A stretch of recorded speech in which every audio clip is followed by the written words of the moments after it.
Writing a Java program for a simple directed graph. Directed graphs are fundamental data structures used to model relationships where direction matters. Think of social networks, who follows whom, website links, which page links to which, or task dependencies in a project. Understanding how to represent and manipulate directed graphs is crucial for any aspiring programmer. This study will guide you through writing a Java program for a simple directed graph, providing clear explanations, code examples, and links to further resources. What is a directed graph? A directed graph, or digraph, consists of a set of vertices, also called nodes, and a set of directed edges, also called arcs.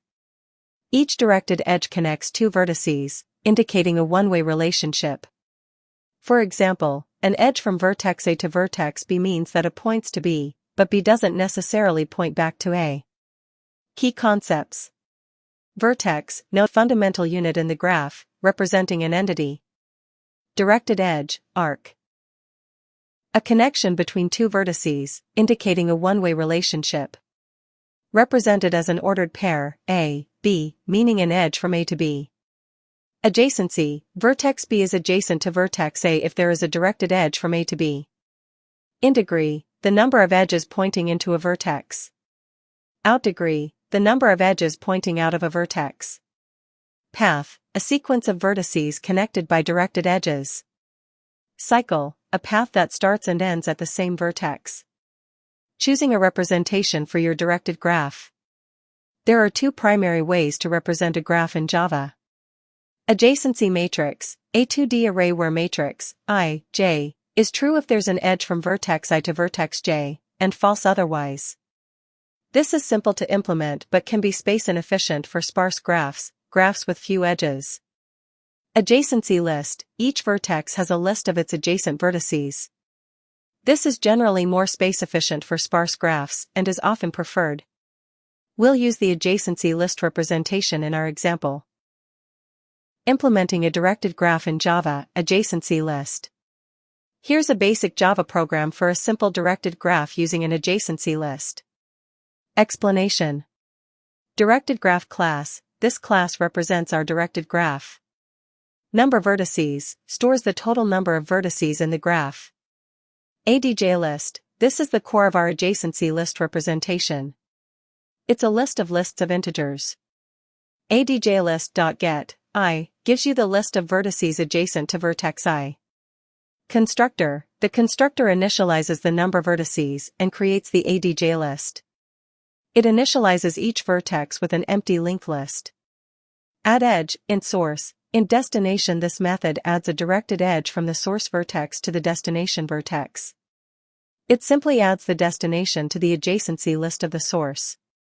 PrintGraph, this method iterates through each vertex and prints its adjacent vertices.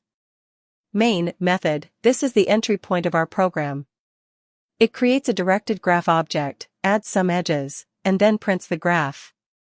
Output. Common graph operations. Now that we have a basic directed graph implementation, let's look at some common operations. Breadth first search, BFS, a graph traversal algorithm that explores the graph level by level. Useful for finding the shortest path in an unweighted graph. Depth first search, DFS, a graph traversal algorithm that explores as far as possible along each branch before backtracking. Useful for detecting cycles and topological sorting.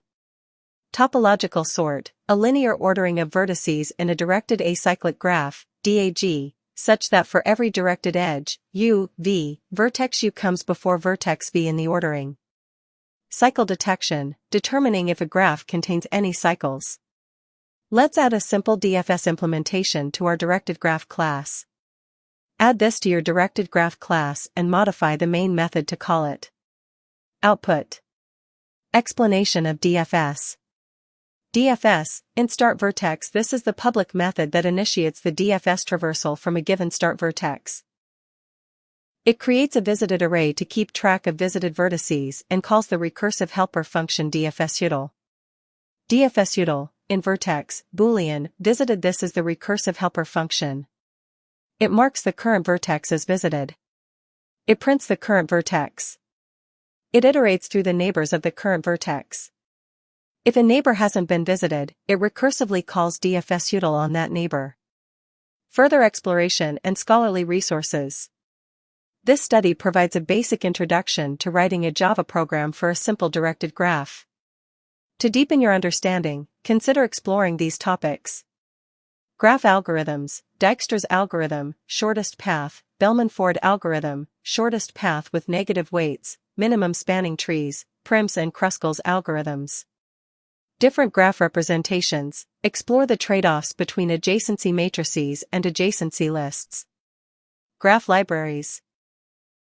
Consider using existing graph libraries like JGraphT1 or GuavaGraph2 for more advanced features and optimized performance. Scholarly resources. Introduction to Algorithms by Thomas H. Corman, Charles E. Leiserson, Ronald L. Rivest, and Clifford Stein. A comprehensive textbook covering fundamental algorithms, including graph algorithms. Algorithms by Robert Sedgwick and Kevin Wayne. Another excellent textbook with a strong focus on practical implementations. In conclusion, writing a Java program for a simple directed graph is a valuable skill for any programmer. This study guide has provided a basic implementation using an adjacency list, along with explanations of common graph operations and pointers to further resources. By understanding these fundamental concepts, you'll be well equipped to tackle more complex graph-related problems. Remember to practice and experiment with different graph algorithms to solidify your knowledge. Keep exploring and happy coding.